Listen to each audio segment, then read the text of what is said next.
আসসালামাইকুম। এখন আসি হচ্ছে আপনার নাংফাং দাসা। আমার পিছনে ওই পাশে হচ্ছে নাংফাং বিল্ডিং, এই পাশে হচ্ছে নিউ এশিয়ান মার্কেট। ঠিক তার সামনে এখানে একটা কেকের দোকান আছে, এটা হচ্ছে আলী ভাইয়ের দোকান। আলী ভাই মুসলিম, চাইনিজ মুসলিম, ওনার দোকান, উনি কেক বিক্রি করেন। এই কেকটার বৈশিষ্ট্য হচ্ছে একটা খাইলে ক্ষুধা মিটে যায়। কাছে নিয়ে আসো দেখাও। কিন্তু এটার মধ্যে একটা ব্যবসা শেখার বিষয় আছে। এই কেকটা কীভাবে বানানো বোঝানোর জন্য সেটা বসাইছে এই ভুট্টা দিয়ে। এখান থেকে ভুট্টাটা পেস্ট হচ্ছে, সেটা এখানে পড়তেছে। সামান্য একটু চিনি মিশানোর পরে এইটা হচ্ছে ইনস্ট্যান্ট তাওয়া।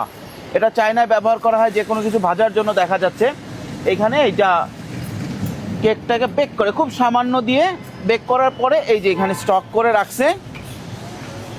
রাখছে, বিক্রি করে।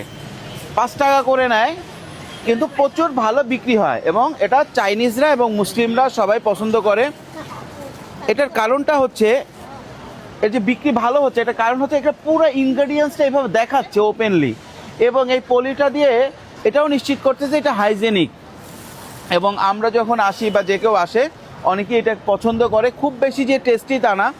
আমাদের দেশের কেক আর পিঠা, কাছে নিয়ে আসো, আমাদের দেশের কেক আর পিঠার মতো, ঠিক আছে, দুইটার কম্বিনেশনে এটা করা আর কি এক ধরনের।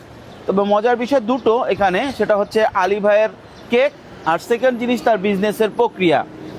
ইনস্ট্যান্ট সব কিছু দেখাই দিচ্ছে যে কিভাবে হচ্ছে। আমাদের দেশেও কিন্তু যে এখন ফুটপাতে অনেকেই ব্যবসা করতে চায়, আর অনেকেই আবার আমাকে বকা দেয় বারবার যে ভাই আপনি কেন ফুটপাতে ব্যবসা করার কথা বলেন। তো বকা দেওয়ার কিছু নাই, আপনারা যদি চান ব্যবসাটা করতে পারেন। আপনার একটা ছোটো শপ নিয়েও কিন্তু শুরু করতে পারেন। 50, 60, 100 স্কোয়ার ফিটের একটা শপ নিয়েও কিন্তু একটা আইটেম ইনস্ট্যান্ট মানুষকে দেখাবেন যে বানাচ্ছে, এবং সেটাই কিন্তু আবার বিক্রি করতে পারবেন।